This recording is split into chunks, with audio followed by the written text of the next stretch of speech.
Hello everybody, in today's video I'm going to explain you VLAN subnetting.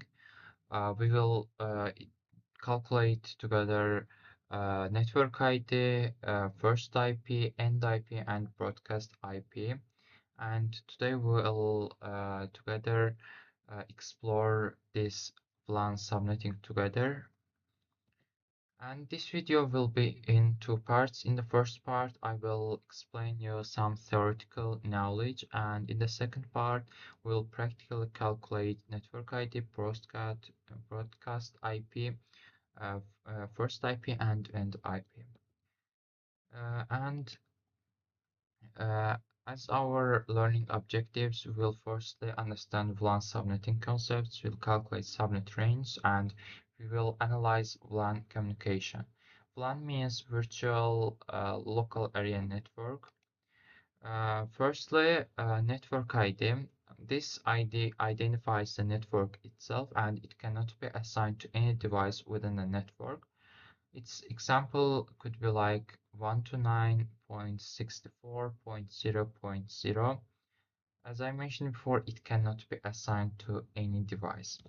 And first IP, it's first useful IP within our network, within our subnet.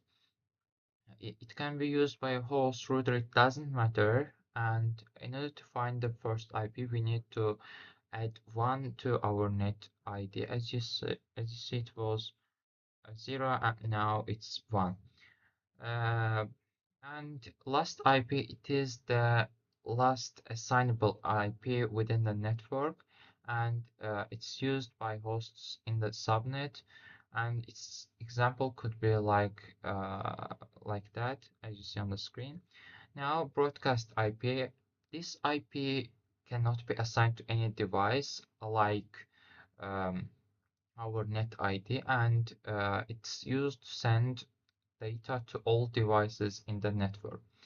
Now it's the end of our theoretical part. Now you are more familiar with the concepts of net ID, broadcast IP, end IP, and first IP. In the second part, I will explain. I together will calculate. We'll learn how to calculate them. Now let's go on with our practical part. In this part, I will calculate the net ID, first IP, end IP, and broadcast IP. Now let's take one IP, random IP address, like that.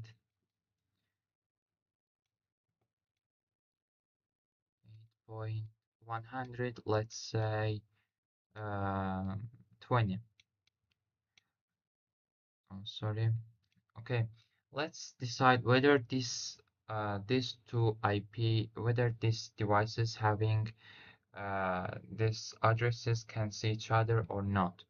To find this, we need to firstly convert this IP address into the binary system.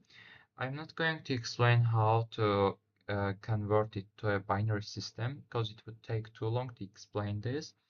But as you see, this is like that. This is our IP address given here, and this is our CIDR.